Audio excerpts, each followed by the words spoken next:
അങ്ങനെ നമ്മൾ രേണുസുതി നാട്ടിലെത്തി. നാട്ടിൽ രേണുസുതിയെ കാത്തു നിന്നത് എന്ന് പറഞ്ഞാൽ ഒരു വലിയ ഒരു മാധ്യമ പട തന്നെയായിരുന്നു. ഒരുപക്ഷെ ഈ ഗൾഫിലൊക്കെ പോയിട്ട് യുദ്ധത്തിലൊക്കെ പങ്കെടുത്ത് വരുന്നില്ല, അതേപോലെയുള്ള ഒരു സ്വീകരണമായിരുന്നു രേണുസുതിക്ക് കിട്ടിയത് എന്നാണ് പറയുന്നത്. അവരെന്ന് പറഞ്ഞു കഴിഞ്ഞാൽ വളരെയധികം ബോൾഡായിട്ടാണ് സംസാരിക്കുന്നത്. എല്ലാ കാര്യങ്ങൾക്കും അവർക്ക് കൃത്യമായിട്ടുള്ളൊരു മറുപടി ഉണ്ടായിരുന്നു. വേറെ ഒന്നുമല്ല, ഇതിൻ്റെ ഇടയ്ക്ക് എനിക്കൊരു കമൻറ്റ് വന്നിരുന്നേ. ആ ഒരു കമൻറ്റിൽ ഇങ്ങനെയാണ് എഴുതിയിരിക്കുന്നത്. എന്താണെന്ന് വെച്ച് കഴിഞ്ഞാൽ, ഈ നക്കാപ്പിച്ച പൈസയാണോ ഇവൾ അവൻ അയച്ചു കൊടുത്തത്? എടോ, ഇതൊന്നും അല്ല അതിൻ്റെ പ്രശ്നം. എന്താണെന്ന് വെച്ച് കഴിഞ്ഞാൽ, അവൾ തുണിയഴിച്ചാടുന്നില്ലേ, അവൾ ഇതുപോലെ സബ്സ്ക്രിപ്ഷൻ എടുക്കാൻ പറയുന്നില്ലേ, അതുപോലെ തന്നെ അവൾ അതും ഇതും കാണിച്ച് വട കാണിച്ച് വീഡിയോ ചെയ്യുന്നില്ലേ, ആ ഒരു പ്രശ്നമാണ് ആ ചെറുക്കന്. ആ ഒരു പ്രശ്നം തന്നെയാണ് ആ ചെറുക്കന്. ശരി തന്നെയാണ്, അതാരും തള്ളി പറയുന്നില്ല. പക്ഷേ ഞാനൊരു കാര്യം ആലോചിച്ചോട്ടെ, എന്താ ഈ ചെറുക്കൻ ഇന്നലെയാണോ 23-22 വയസ്സായത്? ഈ രേണു ഇത് തുടങ്ങിയിട്ടെന്ന് പറഞ്ഞാൽ എനിക്ക് തോന്നുന്നു ഒരു 5-6 മാസം കഴിഞ്ഞു എന്നാണ് എനിക്ക് തോന്നുന്നത്. അപ്പോൾ ഈ 6 മാസത്തിനിടയിൽ ഇപ്പോഴാണോ അവനിത് തോന്നുന്നത്? ആ പൈസയല്ലേ അവൻ കൈനീട്ടിയിട്ട് വാങ്ങിച്ചത്? കഴിഞ്ഞ മാർച്ച് 27 വരെ അങ്ങാറ്റ പൈസ അയച്ചു കൊടുത്തിട്ടില്ലേ? ആ പൈസയൊക്കെ എന്ന് പറഞ്ഞു കഴിഞ്ഞാൽ ഇതുപോലെ ഉണ്ടാക്കിയതാണെന്ന് ആ ചെറുക്കൻ അറിയില്ലേ? അന്ന് തന്നെ ഈ ചെറുക്കൻ പറയണ്ടേ, നിങ്ങൾ ഇമാതിരി തോന്നിയവാസ പണിക്ക് പോകരുത്, അല്ലെങ്കിൽ ഇതൊന്നും എനിക്കിഷ്ടമല്ല, ഇതൊക്കെ എൻ്റെ അച്ഛനെയും എന്നെയും പറയിക്കുന്നതാണ്, നിങ്ങൾ ഈ വട കാണിച്ചോ അല്ലെങ്കിൽ ഈ ആൽബത്തിൽ ഇങ്ങനെ അഭിനയിക്കുമ്പോൾ അതെനിക്ക് നാണക്കേടാണ്, അത് മൂത്ത് നോക്കിയിട്ടല്ലേ പറയേണ്ടത്?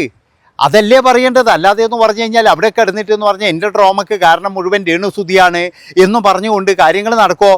ഞാൻ പറഞ്ഞല്ലോ, ഇന്ന് രേണുസുധീൻ്റെ 2-3 വർത്തമാനങ്ങൾ ഞാൻ കേട്ടു.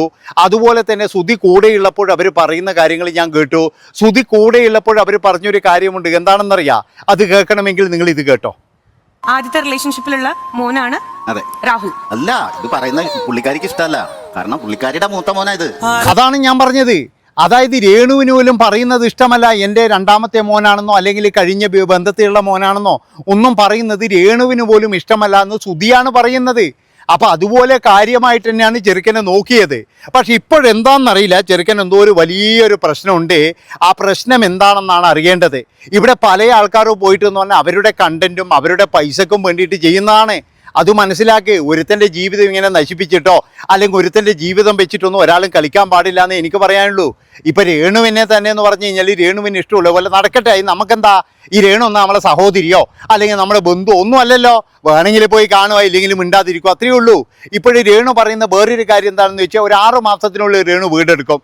വീടെടുത്ത് കഴിഞ്ഞാൽ രേണു അങ്ങോട്ട് മാറും. പിന്നെ എങ്ങനെ ചെയ്യും? പിന്നെ ആരാന്ന് അവിടെ എൻ്റെ വീടാണ് അല്ലെങ്കിൽ ഞാൻ കൊടുത്ത വീടാണെന്ന് ആർക്കെങ്കിലും പറയാൻ പറ്റുമോ? ഇവിടെ ഇപ്പോൾ സംഭവിച്ച കാര്യം എന്താണെന്ന് വെച്ച് കഴിഞ്ഞാൽ, അങ്ങോട്ടും ഇങ്ങോട്ടും വെല്ലുവിളിച്ചു. അതായത് രേണുവും വെല്ലുവിളിച്ചിട്ടുണ്ട്. പിന്നെ എന്ന് പറഞ്ഞാൽ രേണുവിന് കൂടുതലായിട്ട് എന്ന് പറഞ്ഞാൽ മറ്റേവരും വെല്ലുവിളിച്ചിട്ടുണ്ട്. അങ്ങനെ രേണുവിൻ്റെ വെല്ലുവിളി ഏതായാലും മറ്റേ ആൾക്കാരൊക്കെ ഏറ്റെടുത്തു. ഒരുപാട് പേര്, അതായത് ഞാൻ പറഞ്ഞില്ലേ, രേണുവിൻ്റെ ഏറ്റവും വലിയൊരു ശത്രുക്കൾ എന്ന് പറഞ്ഞാൽ സ്ത്രീകളാണ്. അതുമാത്രവുമല്ല, സ്ത്രീകൾ എഴുതുന്ന കമൻറ്റുകൾ എന്താണെന്ന് വെച്ച് കഴിഞ്ഞാൽ, ഏത് ഫോട്ടോയുടെ അടിയിലും വന്നിട്ടെന്ന് പറഞ്ഞാൽ ഒരു 75% കമൻറ്റ് രേണുവിനെതിര് തന്നെയാണ്. അതായത് ഇതെന്തിനാ ഇങ്ങനെ കമൻറ്റ് ചെയ്യുന്നത് എനിക്ക് മനസ്സിലാകുന്നില്ല, എതിര് തന്നെയാണ്. പിന്നെ വേറൊരു കാര്യം പറയാനുള്ളത് എന്താണെന്ന് വെച്ച് കഴിഞ്ഞാൽ, അതായത് രേണുവിനെ പറ്റിയിട്ട് ഒരു വലിയൊരു പ്രശ്നം ഇവിടെ ഹനാൻ എന്ന് പറയുന്ന ഒരു യുവതി വന്ന് പറഞ്ഞിരുന്നു. അതിൻ്റെ സത്യാവസ്ഥ എന്താണെന്ന് ചോദിച്ചപ്പോൾ രേണു പറഞ്ഞത്, അവളോട് തന്നെ ചോദിക്കേ, എന്നോടല്ല ചോദിക്കേണ്ടത്, അവളല്ലേ ചോദിക്കേണ്ടത്, അവളോട് പോയി പറ. എടോ, ഇത് ആദ്യം ഇങ്ങനെയാണോ ഒരു മറുപടി പറയേണ്ടത്? അവിടെ രേണു പരാജയമാണ് സമ്മതിച്ചത്. അതായത് രേണുവിന് എന്തൊക്കെയോ ഉണ്ട് എന്നുള്ളത് അവിടെ സമ്മതിക്കുകയല്ലേ ചെയ്തത്. അല്ലാതെ എന്താ ചെയ്യുക? നമ്മളെ പറ്റിയിട്ട് ഒരാൾ മോശമായിട്ട് നമ്മുടെ വ്യക്തിത്വത്തെ അല്ലെങ്കിൽ നമ്മളെ ഇതിനെ വലിയ രീതിയിൽ പ്രശ്നമാകുന്ന ഒരു ഗർഭിണിയാകുക, അല്ലെങ്കിൽ അത് അബോർഷൻ ചെയ്യുക, അതുമാത്രമല്ല 20കാരൻ കാമുകൻ എന്നൊക്കെ പറഞ്ഞു കഴിഞ്ഞാൽ അതൊരു വലിയ പ്രശ്നം തന്നെയല്ലേ. ആ ഒരു പ്രശ്നം രേണു നേരിട്ട് എന്താ അവരോട് ചോദിക്കുക, ഇത് പറഞ്ഞാളോട് ചോദിക്കുക, അല്ലെങ്കിൽ മറ്റുള്ളവരോട് ചോദിക്കുക, ഇതാണോ അതിന് വേണ്ടത്? ഇതല്ല വേണ്ടത്. ഇത് ശരിയല്ലെങ്കിൽ എന്ത് ചെയ്യണം? കൃത്യമായിട്ടെന്ന് പറഞ്ഞാൽ നിയമ നടപടിക്ക് പോകണം. ഞാൻ വിചാരിച്ചത് എന്താണെന്ന് വെച്ച് കഴിഞ്ഞാൽ, ഈ ഒരു പ്രശ്നം വന്നത് തന്നെ രേണു ബിഗ് ബോസിൽ ഉള്ളപ്പോഴാണ്. അപ്പോൾ അവിടുന്ന് വന്നു കഴിഞ്ഞ പാട് ഈ ഒരു കേസും എടുത്തിട്ട് പോകുന്ന ഞാൻ കരുതിയത്. ഉള്ള കാര്യം എന്താ പറയുന്നതിന്. പക്ഷേ അതിന് അങ്ങനെ ഒരു കേസും കൊണ്ടുപോയിട്ടില്ല. അതുപോലെ തന്നെ എന്ന് പറഞ്ഞു കഴിഞ്ഞാൽ, രേണു ആണെങ്കിൽ ഹനാനോട് പോയി ചോദിക്കേ, ഹനാനാണെങ്കിൽ ഇപ്പോഴും പറയുന്നുണ്ട് അത് ശരിയാണെന്ന് പറയുന്നുണ്ട്.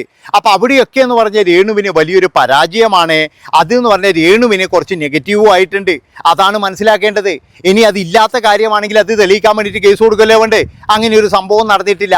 ഇവിടെ ഓരോരുത്തന്മാരെന്ന് പറഞ്ഞാൽ ഇത് ആശുപത്രി എന്ന് വരെ പറഞ്ഞിട്ട് വീഡിയോ ചെയ്തിട്ടുണ്ട്. അപ്പോൾ അതിലൊക്കെ എന്ന് പറഞ്ഞാൽ രേണുവിന് ഒരുപാട് നെഗറ്റീവും കാര്യങ്ങളൊക്കെ കിട്ടിയിട്ടുണ്ട്. അതുകൊണ്ട് ഞാൻ പറയുകയാണ്, ഈ കാര്യങ്ങളൊക്കെ ശരിയാണെങ്കിൽ രേണു ചെയ്തത് വലിയ തെറ്റാണ്. ആ ചെക്കൻ ഒരുപാട് ട്രോമ ഉണ്ടായിട്ടുണ്ടാകും.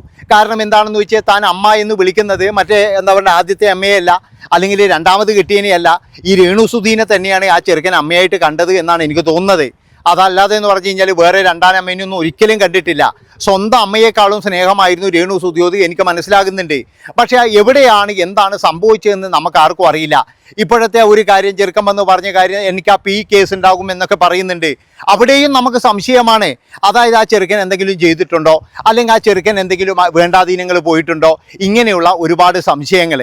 അപ്പോൾ എൻ്റെ ഒരു അഭിപ്രായം പറയാനുള്ളത് എന്താണെന്ന് വെച്ച് കഴിഞ്ഞാൽ നിങ്ങൾ നിങ്ങളുടെ ജോലിയായിട്ട് പോവുക. ആ ചെറുക്കനാണെങ്കിൽ അവൻ്റെ ജോലിയായിട്ട് പോയിക്കോട്ടെ. ഇനി ആ ചെറുക്കന് നിങ്ങൾ പൈസ കൊടുക്കാനൊന്നും നിൽക്കണ്ട. അതായത് നിങ്ങൾ ഇതുപോലെ ആൽബത്തിൽ അഭിനയിച്ചിട്ടും പിന്നെ എന്ന് പറഞ്ഞാൽ ഇത് കാണിച്ചിട്ടും ഇങ്ങനെയൊക്കെ കാണിച്ചിട്ടായാലും 300, 400, 500, 250 ഒക്കെ അയച്ചു കൊടുക്കുന്നില്ലേ? ഒരാളും ഇന്നത്തെ കാലത്ത് അതൊന്നും ചെയ്യില്ല. എന്താണെന്ന് വെച്ച് കഴിഞ്ഞാൽ 10-22 വയസ്സായ ചെറുക്കനാണ്, എവിടെയെങ്കിലും പോയിട്ട് ജോലി ചെയ്ത് ജീവിക്കട്ടെ എന്നേ കരുതുള്ളൂ.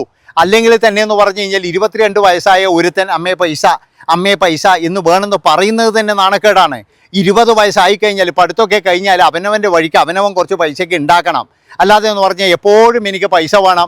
പിന്നെ വേറൊരു കാര്യം, നിങ്ങളൊക്കെ പറയുന്നത് പോലെ ഈ ചെറുക്കനിപ്പോൾ വീട് വിറ്റിട്ട് പൈസ കൊടുക്കണം എന്ന് എല്ലാവരും പറയുന്നുണ്ട്. ഒരിക്കലും കൊടുക്കാൻ പാടില്ല. അതായത് ഇവിടെ കടന്നിട്ടില്ല ഒരാൾ പോലും പിന്നീട് ഈ ചെറുക്കന് വീടില്ല എന്ന് പറഞ്ഞാൽ വീട്ടിൽ കയറ്റുമോ? ഒരാൾ പോലും കയറ്റത്തില്ല. ഇപ്പോഴവന് സ്വന്തമായിട്ട് എന്ന് പറഞ്ഞു കഴിഞ്ഞാൽ സുധിലയം എന്ന് പറയുന്ന വീടുണ്ട്. അതവിടെ ഉള്ളിടത്തോളം കാലം അവൻ അവിടെ പോയി താമസിക്കാം. നേരെ മറിച്ച് അത് വിറ്റ് കഴിഞ്ഞാൽ ഈ ചെറുക്കന് പിന്നെ വീടും ഉണ്ടാവില്ല, ഒരു തേങ്ങാക്കൊലി ഉണ്ടാവില്ല. ഈ പറയുന്ന ഒരാൾ പോലും, അതായത് ഒരുപാട് പേര് പറഞ്ഞു വിറ്റിട്ട് കാശ് കൊടുക്കാനെന്ന് ഒരുപാട് പേര് പറയുന്നുണ്ടെന്ന്, ഈ പറയുന്ന ഒരാൾ പോലും ആ ചെറുക്കൻ്റെ കൂടെ ഉണ്ടാവില്ല. എല്ലാവർക്കും വേണ്ടത് എന്ന് പറഞ്ഞു കഴിഞ്ഞാൽ എന്തെങ്കിലും ഇങ്ങനെ പറഞ്ഞിട്ട് അതിൽ നിന്നും കിട്ടുന്ന കുറച്ച് വ്യൂസും കാര്യങ്ങളുമാണ്. അല്ലാതെ നമ്മൾ വിചാരിക്കുന്ന പോലെ ഈ കിച്ചു എന്ന് പറയുന്നവനോട് അമിത സ്നേഹമൊന്നും ആർക്കും ഇല്ലടോ. ഒരാൾക്കും അമിത സ്നേഹം ഉണ്ടെങ്കിൽ അവരൊക്കെ ആരെങ്കിലും ഒരാൾ ഒരു നേരത്തെ ഭക്ഷണം കൊടുക്കുക വീട്ടിൽ വരുത്തിയിട്ട്, എന്നാൽ അത് കേൾക്കട്ടായിരുന്നു. ഒരു നേരത്തെ ഭക്ഷണം കൊടുക്കാൻ ഈ പറയുന്ന ഏതെങ്കിലും ഒരാൾ തയ്യാറാവുമോ? ഒരാളും തയ്യാറാവില്ല. അതാണ് നിങ്ങൾ മനസ്സിലാക്കേണ്ടത്. കാരണം എന്താണെന്ന് വെച്ച് കഴിഞ്ഞാൽ അത് അവരെ നാട്ടുകാരോടോ ആൾക്കാരോടൊക്കെ പോയി അന്വേഷിച്ചാൽ മതി. അതാണ് ഞാൻ പറയുന്നത്. നമുക്ക് ആർക്കും ഒരുത്തനെയും പിന്നെ എന്താ പറയേണ്ടത് ജീവിപ്പിക്കാൻ ഇതൊന്നും കഴിയില്ല. 5 പൈസേൻ്റെ ഭക്ഷണം മേടിച്ചു കൊടുക്കാനും കഴിയില്ല. കാരണം എന്താ, 2 കൈയും 2 കാലും പിന്നെ വിദ്യാഭ്യാസവും ഇതൊക്കെ കൊടുത്തിട്ടില്ലേ? എവിടെയെങ്കിലും പോയിട്ട് ഒരു കടയിൽ നിന്നാൽ കിട്ടൂല്ലടോ 500 റുപ്യ. ഇന്ന് 500 റുപ്യ കിട്ടാൻ എന്തെങ്കിലും ഒരു കടയിൽ പോയി നിന്നാൽ മതി. ഒറ്റത്തടിയല്ലേ? ആ ഒറ്റത്തടിക്ക് എന്ന് പറഞ്ഞു കഴിഞ്ഞാൽ കൃത്യമായിട്ട് ഭക്ഷണം കഴിക്കാൻ ഈ 500 പോരെ? എന്തിനാണ് ഇവരിങ്ങനെ ഉണ്ടാക്കുന്ന പൈസ എന്ന് അറിഞ്ഞുകൊണ്ട്? അല്ലെ പിന്നെ അന്ന് തന്നെ പറയണമായിരുന്നു, നിങ്ങൾ ഇങ്ങനെ ഉണ്ടാക്കുന്ന പൈസ എനിക്ക് വേണ്ടതല്ലേ, ഞാൻ പോകുന്നു എന്ന് പറയണമായിരുന്നു. അല്ലാതെ ഇതൊക്കെ കണ്ട് കേട്ട്, ഞാൻ പറഞ്ഞല്ലോ ഒരിക്കലും അവരെ ന്യായീകരിക്കുന്നതല്ല, ഒരിക്കലും രേണുവിനെ ന്യായീകരിക്കുന്നില്ല. പക്ഷേ ഇതെല്ലാം കണ്ടും കേട്ടും എന്ന് പറഞ്ഞാൽ പിന്നീടും അവരുടെ പൈസ വാങ്ങുക എന്ന് പറഞ്ഞാൽ അത് വളരെ മോശം തന്നെയാണ്. നന്ദി, നമസ്കാരം കേട്ടോ. എല്ലാവരും ഒന്ന് ഹൈപ്പ് ചെയ്തോ. Bye bye.